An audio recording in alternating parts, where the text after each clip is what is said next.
শনিবার রাতে ডানকাস্টার থেকে লন্ডনগামী একটি ট্রেনে গণছুরিকাঘাতের ঘটনা ঘটেছে। এই হামলায় ১০ জন আহত হয়েছেন, যাদের মধ্যে ৯ জনের আঘাত প্রাণঘাতী বলে মনে করা হচ্ছে।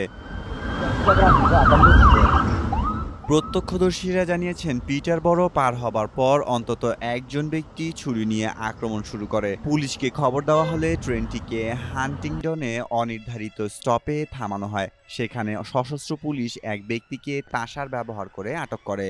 মোট ২ জনকে গ্রেফতার করা হয়েছে এবং কাউন্টার টেরর পুলিশ এই ঘটনার কারণ ও উদ্দেশ্য অনুসন্ধানে তদন্তে নেমেছে।